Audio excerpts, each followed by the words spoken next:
Di pulau-pulau subtropis yang hijau di selatan Jepang, terutama di kepulauan Ryukyu seperti Okinawa dan Amami Oshima, kehidupan masyarakat sangat erat dengan alam. Hutan lebat, iklim hangat, dan curah hujan yang melimpah menciptakan surga bagi berbagai spesies. Tapi, di balik keindahan ini, selalu mengintai ancaman mematikan, ular berbisa habu. Ular viper ini sangat ahli berkamuflase. Sisik bermotifnya menyatu sempurna dengan lantai hutan dan semak-semak. Selama beberapa generasi, masyarakat setempat hidup dalam bayang-bayang kemungkinan bertemu dengan ular mematikan ini. Hewan yang gigitannya bisa menyebabkan rasa sakit luar biasa, cacat permanen, atau bahkan kematian hanya dalam hitungan jam. Masalah ini terasa sangat berat di daerah pedesaan yang terpencil. Pada awal hingga pertengahan abad ke-20, fasilitas medis modern seringkali berjarak berjam-jam, hanya bisa dicapai lewat jalan berbahaya atau perjalanan laut. Serum antibisa, satu-satunya penawar gigitan habu, adalah barang langka dan sangat berharga, tidak tersedia di setiap klinik desa. Selain itu, banyak rumah belum memiliki listrik, sehingga malam hari menjadi waktu yang sangat berbahaya. Sekadar berjalan ke kamar mandi luar atau pulang setelah gelap bisa berakhir tragis. Ketakutan terhadap habu bukan sekadar kekhawatiran jauh. Ia menjadi bagiannya nyata dari kehidupan sehari-hari, memengaruhi cara orang bertani, di mana anak-anak bermain, dan bagaimana masyarakat bergerak di sekitar lingkungan mereka sendiri. Kondisi waspada terus-menerus ini sangat memengaruhi mental dan produktivitas penduduk. Pekerjaan pertanian, yang menjadi tulang punggung ekonomi, berubah menjadi aktivitas berisiko tinggi. Petani yang membersihkan ladang atau memanen selalu waspada, bergerak hati-hati. Setiap suara daun yang berderak bisa jadi pertanda kehadiran habu, membuat jantung seolah berhenti sejenak.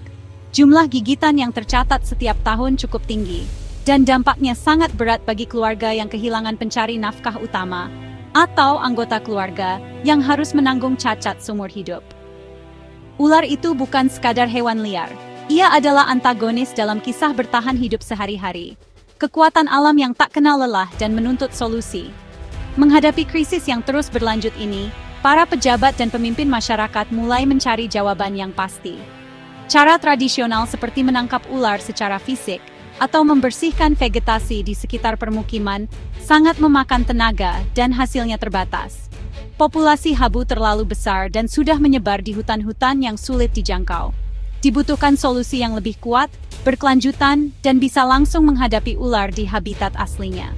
Tekanan semakin besar untuk menemukan cara permanen yang bisa menghapus ketakutan dari pulau-pulau indah namun berbahaya ini, dan inilah yang akhirnya membuka jalan bagi keputusan yang akan membawa konsekuensi tak terduga dan sangat luas.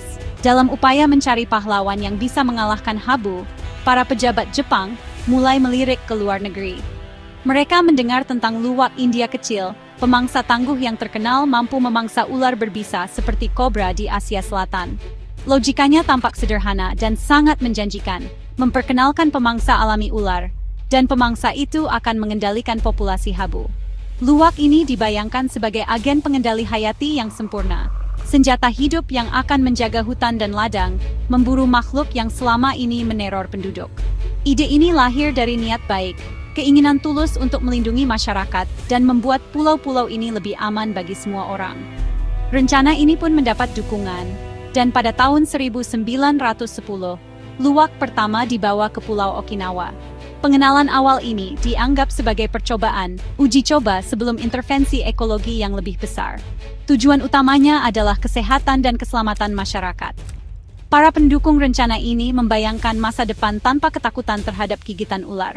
Anak-anak bisa bermain bebas, petani bekerja tanpa cemas, dan rasa aman kembali ke pulau-pulau ini. Saat itu, risiko ekologis dari memasukkan spesies asing belum banyak dipahami, dan sebagian besar diabaikan karena krisis manusia yang mendesak. Setelah melihat apa yang dianggap sebagai keberhasilan di daerah lain, pengenalan yang lebih besar dilakukan di Pulau Amami Oshima pada tahun 1979. Kali ini, sejumlah besar luwak dilepaskan dengan penuh harapan. Harapannya, predator rakus ini akan segera berkembang dan mulai menekan populasi habu. Masyarakat yang sangat membutuhkan perlindungan sebagian besar mendukung inisiatif ini. Rasanya seperti solusi modern yang proaktif untuk masalah lama. Mereka tidak perlu lagi hanya mengandalkan keberuntungan dan kewaspadaan, Sekarang ada penjaga yang bekerja siang dan malam, atau setidaknya demikian harapannya. Namun, ternyata ada kekeliruan besar dalam rencana yang tampaknya sempurna ini. Ketidakcocokan biologis yang sederhana namun fatal. Ular habu aktif di malam hari, sedangkan luwak adalah hewan diurnal yang berburu di siang hari. Meski kadang-kadang mereka bisa bertemu di waktu fajar atau senja, mereka lebih sering beraktivitas di waktu yang sangat berbeda. Sang pemburu ular dan targetnya seperti dua kapal yang berpapasan di malam hari. Ketika sumber makanan utama tidak tersedia di sebagian besar waktu beraktivitasnya, luwak pun beralih ke mangsa yang lebih mudah ditangkap di siang hari. Kesalahan sederhana ini ternyata akan membawa bencana. Ketika populasi luwak mulai berkembang di Amami Oshima, kenyataan baru yang mengkhawatirkan pun muncul. Penurunan jumlah pertemuan dengan habu yang dijanjikan tidak pernah terjadi. Jumlah gigitan ular tetap tinggi. Penduduk pulau yang sudah menaruh harapan besar pada predator baru ini, mendapati bahwa habu yang aktif di malam hari tetap berkeliaran tanpa gangguan. Luwak yang aktif di siang hari, nyaris tidak pernah bertemu dengan musuh utamanya. Solusi besar ini gagal mengatasi masalah inti, membuat masyarakat tetap rentan seperti sebelumnya, dengan tambahan masalah baru spesies hewan yang berkembang biak dengan cepat. Alih-alih memburu habu, luwak melakukan apa yang dilakukan spesies sukses pada umumnya. Mereka beradaptasi dan memanfaatkan sumber daya yang paling mudah dijangkau. Pada siang hari, hutan dan ladang Amami Oshima dipenuhi kehidupan. Banyak di antaranya tidak pernah berevolusi bersama predator secepat dan setangguh luwak. Burung yang bersarang di tanah, mamalia kecil, reptil, dan amfibi menjadi sasaran empuk. Hewan-hewan asli ini tidak punya pertahanan alami terhadap luwak, karena selama ribuan tahun hidup di ekosistem pulau yang relatif aman dari predator seperti itu. Salah satu korban paling tragis adalah kelinci Amami, fosil hidup berbulu gelap dan bertelinga pendek yang mewakili garis keturunan kuno kelinci Asia. Hewan lembut dan aktif di malam hari ini benar-benar tidak siap menghadapi luwak. Anakan mereka yang tersembunyi di liang dangkal sangat rentan. Spesies ikonik lain, burung jay Amami yang indah dengan bulu biru tua dan coklat, juga ikut menderita. Burung-burung ini sering mencari makan di tanah, membuat mereka dan sarangnya mudah dimangsa luwak yang lincah. Populasi hewan endemik ini mulai menurun drastis. Keanekaragaman hayati yang membuat Amami Oshima begitu istimewa mulai hancur. Keseimbangan ekologi pulau, jalinan rumit yang terbentuk selama ribuan tahun, mulai terurai. Luwak yang tadinya diharapkan menjadi pelindung, malah berubah menjadi musibah besar. Inilah contoh klasik spesies invasif yang berkembang tak terkendali di lingkungan baru. Sang pemburu justru menjadi ancaman bagi seluruh ekosistem asli pulau. Rencana baik itu berbalik menjadi bencana lingkungan yang jauh lebih rumit dari masalah semula. Kini, penduduk pulau menghadapi dua masalah sekaligus. Ancaman habu yang tetap ada dan bencana ekologi akibat ulah mereka sendiri. Dampak luwak tidak hanya terbatas pada beberapa spesies saja, efeknya merambat ke seluruh rantai makanan dan memicu kehancuran berantai. Tanpa predator alami di pulau dan makanan melimpah, populasi luwak meledak. Jumlah mereka meningkat pesat, wilayahnya meluas dari titik pelepasan hingga hampir seluruh pulau. Ketika mereka memangsa reptil dan amfibi asli seperti katak oton dan salamander Anderson, mereka menghilangkan mata rantai penting dalam ekosistem. Hewan-hewan kecil ini berperan mengendalikan populasi serangga dan menjadi makanan bagi predator lain. Kerusakan tidak berhenti di dunia hewan. Nafsu makan luwak juga meliputi telur dan anak burung yang bersarang di tanah, menyebabkan kegagalan berkembang biak pada banyak spesies. Kicauan burung yang dulu umum, kini semakin jarang terdengar, bahkan di beberapa tempat benar-benar hilang. Hilangnya burung ini membawa konsekuensi lebih jauh. Banyak dari mereka penting untuk penyebaran biji dan penyerbukan, sehingga penurunan populasi mulai mempengaruhi kesehatan dan komposisi hutan unik di pulau itu. Hubungan erat antara tumbuhan dan hewan yang terbentuk selama ribuan tahun mulai terputus satu persatu akibat luwak yang rakus. Selain itu, luwak tidak hanya mengancam satwa liar, mereka mulai mempengaruhi kehidupan manusia secara langsung. Ketika jumlahnya bertambah, mereka menjadi lebih berani masuk ke ladang dan desa. Mereka menyerang kandang ayam, sumber protein dan pendapatan penting bagi keluarga pedesaan. Mereka juga merusak tanaman, menggali ubi jalar dan sayuran lain saat mencari makan. Hewan yang tadinya diharapkan membawa rasa aman, kini justru menimbulkan kerugian ekonomi. Persepsi masyarakat pun berubah drastis. Luwak yang semula dianggap penyelamat, kini menjadi hama yang dibenci. Situasi ini benar-benar menggambarkan bahaya besar memperkenalkan spesies asing ke lingkungan pulau yang terisolasi. Pulau-pulau sering menjadi rumah bagi spesies unik yang berevolusi tanpa tekanan predator dari daratan utama. Mereka sangat rentan terhadap pendatang baru. Kejadian di Amami Oshima adalah contoh nyata betapa buruknya bencana ekologi akibat spesies invasif. Luwak, predator serbabisa yang sangat adaptif, dijatuhkan ke dunia mangsa yang sama sekali tidak siap. Hasilnya bukan sekadar serangan pada satu spesies, habu, melainkan kehancuran menyeluruh terhadap kekayaan alam pulau, bencana lingkungan yang lahir dari kesalahan sederhana, namun tragis. By the early 1990s, the scale of the ecological disaster on Amami Oshima was undeniable.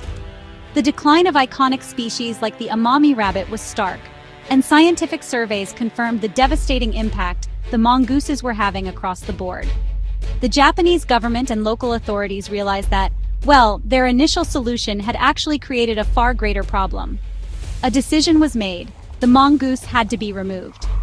In 2000, a full-scale eradication project was officially launched by the Ministry of the Environment. This marked the beginning of a long, arduous, and expensive new war, not against the habu, but against the mongoose. The initial phase of the eradication program involved widespread trapping. Thousands of cage traps were deployed across the island, placed strategically along mongoose trails, near water sources, and in areas with high concentrations of native wildlife. This effort required a massive logistical operation, with teams of rangers and volunteers responsible for setting, baiting, and checking the traps daily. The sheer scale of the island's rugged and densely forested terrain made this an incredibly challenging task. Early on, the number of mongooses captured was high, providing a grim confirmation of just how large the invasive population had become. However, trapping alone was not enough. Mongooses are intelligent animals and quickly learn to avoid traps. As the most easily caught individuals were removed, the remaining population became more wary and difficult to capture. The eradication team had to become more sophisticated in their methods. They began using specially trained mongoose detector dogs. These dogs, with their superior sense of smell, could locate mongoose dens and track the scent of individual animals through the dense forest, leading handlers to the elusive survivors that managed to evade the traps. This combination of traditional trapping and canine tracking proved to be a powerful strategy. The project was not just about removing the invader, it was also about understanding it. Scientists conducted extensive research on mongoose behavior, diet, and distribution on the island. They used radio collars to track the animals' movements, learning about their home ranges and habits. This data was crucial for optimizing the trapping strategy, allowing the teams to focus their efforts where they would be most effective. It transformed the campaign from a brute force removal effort into a scientifically guided and adaptive management program. The battle was long and difficult, but it was now being fought with intelligence and precision. Keberhasilan program pemberantasan musang tidak mungkin tercapai hanya dengan upaya pemerintah saja. Ini benar-benar memerlukan partisipasi penuh dan dukungan dari masyarakat lokal di Amami Oshima. Awalnya, beberapa penduduk memang sempat ragu, namun seiring tujuan proyek ini dikomunikasikan dan kerusakan ekologi makin dipahami, para penduduk pulau pun menjadi sekutu yang sangat penting. Kampanye kesadaran publik pun diluncurkan, menggunakan media lokal, pertemuan balai desa, dan program sekolah untuk menjelaskan mengapa musang, yang dulu dianggap pahlawan, kini harus disingkirkan demi menyelamatkan warisan alam sejati pulau ini. Upaya edukasi ini sangat penting dalam mengubah persepsi masyarakat dan menumbuhkan rasa tanggung jawab bersama. Penduduk lokal, dengan pengetahuan mendalam tentang tanah mereka, menjadi bagian yang sangat berharga dalam upaya ini. Mereka melaporkan penampakan musang, membantu tim pemberantasan melacak sisa-sisa populasi yang ada. Banyak pemilik lahan juga memberikan akses bagi tim untuk memasang perangkap, dengan memahami bahwa keberhasilan memang memerlukan kerjasama di seluruh pulau. Bahkan, beberapa warga rela meluangkan waktu untuk membantu memeriksa jalur perangkap, menunjukkan komitmen yang mendalam untuk memulihkan kesehatan lingkungan di rumah mereka. Kolaborasi antara para ilmuwan, pejabat pemerintah, dan masyarakat lokal ini menciptakan barisan yang kuat dan bersatu melawan spesies invasif. Salah satu inisiatif kunci yang memicu keterlibatan masyarakat adalah pembentukan Mongoose Busters, tim pemburu dan penjebak yang direkrut dari penduduk lokal. Mereka adalah para ahli dalam menavigasi medan pulau yang sulit dan memahami perilaku hewan. Dengan mempekerjakan warga setempat, program ini tidak hanya membuka lapangan pekerjaan, namun juga memberdayakan masyarakat untuk berperan langsung dalam solusi. Para Mongoose Busters menjadi pahlawan lokal, dihargai atas dedikasi dan keahlian mereka dalam tugas berat membasmi musang yang paling sulit ditangkap. Keterlibatan mereka menumbuhkan rasa kepemilikan dan kebanggaan di antara masyarakat pulau. Keterlibatan masyarakat yang begitu dalam ini mungkin adalah unsur paling krusial dari keberhasilan program ini. Ini membuktikan bahwa pemulihan lingkungan berskala besar bukan hanya tugas ilmuwan atau pemerintah, melainkan juga tugas sosial. Ketika orang merasa terhubung dengan lingkungan alaminya dan memahami ancaman yang dihadapi, mereka bisa menjadi pelindung yang paling bersemangat dan efektif. Kisah masyarakat Amami Oshima yang bangkit menghadapi tantangan ini adalah bukti kuat bahwa aksi kolektif, didorong oleh pengetahuan bersama dan tujuan yang sama, mampu menaklukkan tantangan ekologi yang paling berat sekalipun. Tekad mereka benar-benar menjadi tulang punggung dari seluruh upaya pemberantasan ini. Seiring berjalannya program pemberantasan musang hingga akhir tahun 2000-an dan 2010-an, tantangannya justru makin berat. Populasi musang memang sudah jauh berkurang, namun individu-individu yang tersisa adalah yang paling cerdik dan sulit ditemukan. Mencari mereka di lanskap hutan seluas lebih dari 700 km persegi, rasanya seperti mencari jarum di tumpukan jerami. Untuk mengatasi hal ini, tim pemberantasan mulai memanfaatkan teknologi yang makin canggih. Mereka memasang jaringan perangkap kamera bertenaga sensor gerak, yang bisa memantau area terpencil 24 jam tanpa kehadiran manusia. Kamera-kamera digital ini memberikan data sangat berharga tentang lokasi persembunyian musang terakhir. Analisis data visual ini pun menjadi tugas yang luar biasa besar. Ribuan gambar terekam setiap hari. Sebagian besar hanya dipicu oleh daun jatuh, ranting yang bergoyang, atau hewan asli lainnya. Untuk memilah semua itu, para manajer proyek mulai menggunakan sistem kecerdasan buatan. Program AI ini bisa dilatih untuk otomatis mengenali musang dalam gambar, sehingga waktu dan tenaga untuk menganalisis data jauh lebih efisien. Tim pun bisa bergerak jauh lebih cepat ketika ada musang terdeteksi, langsung mengirim perangkap atau anjing pelacak ke lokasi, dengan kecepatan dan akurasi yang belum pernah terjadi sebelumnya. Ini benar-benar evolusi teknologi dari perburuan klasik. Namun, di samping teknologi maju, unsur manusia tetap tak tergantikan. Ketangguhan para Mongoose Busters dan tim anjing pelacak sudah melegenda. Mereka rela berhari-hari mengikuti jejak satu ekor hewan, menelusuri tanda-tanda samar di hutan lebat yang selalu diguyur hujan. Ikatan antara pelatih dan anjing pelacak juga sangat penting. Anjing-anjing terlatih ini bisa mendeteksi jejak bau yang sudah berminggu-minggu, membawa rekan manusianya melintasi gunung dan lembah demi menemukan target mereka. Kombinasi teknologi mutakhir dan kerja lapangan yang gigih ini akhirnya menjadi kunci untuk menjerat musang-musang terakhir. Pada akhirnya, fase ini membuktikan bahwa tantangan konservasi modern memang seringkali butuh strategi berlapis. Tidak ada satu solusi ajaib. Keberhasilan di Amami Oshima datang dari perpaduan teknik perangkap masif, pengetahuan lokal, tim anjing yang terlatih, dan teknologi seperti kamera perangkap serta AI.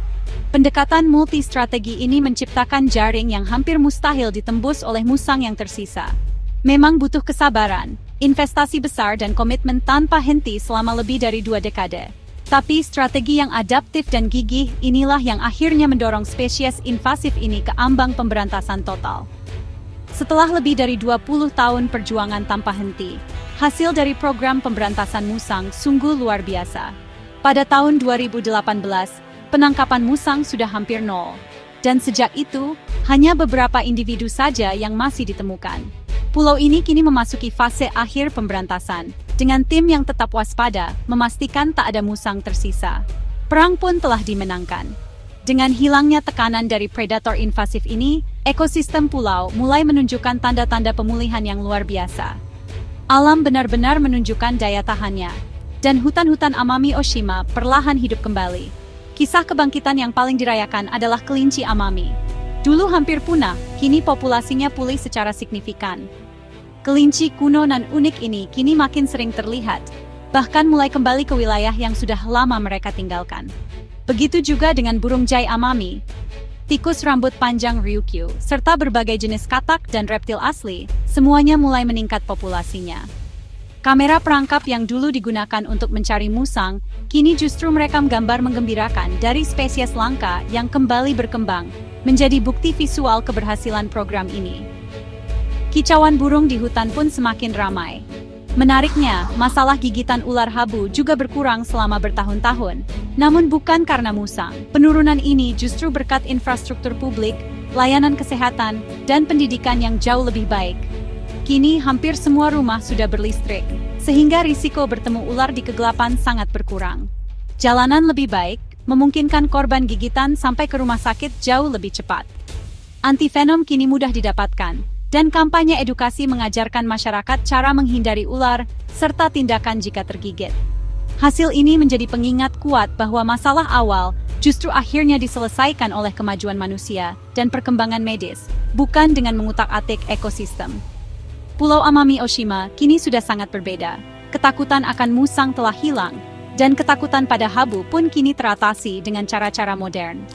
Fokus masyarakat kini beralih ke konservasi dan merayakan keanekaragaman hayati pulau, yang diakui secara resmi pada tahun 2021 saat Amami Oshima ditetapkan sebagai Situs Warisan Alam Dunia UNESCO. Para penduduk pulau yang dulu berperang melawan spesies invasif, kini menjadi penjaga bangga dari surga yang sedang pulih. Gelombang perubahan benar-benar telah datang, membawa era baru penuh harapan dan pemulihan ekologi. Kisah tragis sekaligus penuh kemenangan tentang musang di Amami Oshima kini menjadi salah satu studi kasus terpenting di dunia dalam penanganan spesies invasif. Ini adalah kisah yang sangat dalam dan menjadi peringatan bagi kita semua. Pelajaran utamanya benar-benar jelas, memperkenalkan spesies asing untuk mengatasi masalah ekologi, apalagi di pulau, adalah taruhan yang sangat berisiko dan bisa berbalik menjadi bencana. Niat baik saja tidak cukup. Tanpa pemahaman yang mendalam tentang interaksi kompleks dalam ekosistem, intervensi seperti ini bisa memunculkan bencana baru yang jauh lebih besar dan mahal dari masalah aslinya. Pengalaman ini menyoroti betapa rentannya ekosistem pulau. Pulau adalah laboratorium alami evolusi, seringkali menyimpan spesies yang tidak ditemukan di tempat lain di dunia. Spesies-spesies ini berevolusi dalam keseimbangan yang sangat halus, dan kedatangan predator agresif seperti musang bisa menyebabkan keruntuhan ekologi. Kisah Amami Oshima menjadi argumen kuat untuk selalu berhati-hati dan mendahulukan perlindungan keanekaragaman hayati lokal. Pencegahan jauh lebih baik daripada pengobatan, yang dalam kasus ini memerlukan puluhan tahun kerja dan jutaan dolar. Namun di sisi lain, keberhasilan program pemberantasan ini juga menjadi model global untuk konservasi. Strategi yang dikembangkan di Amami, gabungan riset ilmiah, teknologi canggih, tim lokal yang terampil, dan keterlibatan masyarakat yang dalam, menjadi cetak biru bagi daerah lain yang menghadapi krisis serupa. Para ilmuwan dan pengelola konservasi dunia kini mempelajari model Amami untuk menghadapi tantangan mereka sendiri. Proyek ini membuktikan bahwa bahkan ketika spesies invasif tampak sangat mapan, upaya jangka panjang yang didukung ilmu pengetahuan bisa membawa hasil. Warisan Amami Oshima pun menjadi dua sisi, sebuah peringatan keras atas kesombongan manusia yang mengutak-atik alam tanpa pemahaman penuh, namun juga simbol harapan yang kuat. Ini menunjukkan bahwa dengan kerendahan hati, ketekunan, dan kerjasama, kita bisa memperbaiki kesalahan masa lalu. Ini membuktikan bahwa masyarakat bisa bersatu melindungi warisan alamnya, dan ekosistem yang rusak, dengan bantuan, bisa mulai pulih. Hutan-hutan sunyi di Amami, tempat kelinci kuno kini kembali melompat dengan bebas, berdiri sebagai monumen hidup atas pelajaran mahal ini. Pelajaran yang akan terus menginspirasi upaya konservasi selama beberapa generasi ke depan.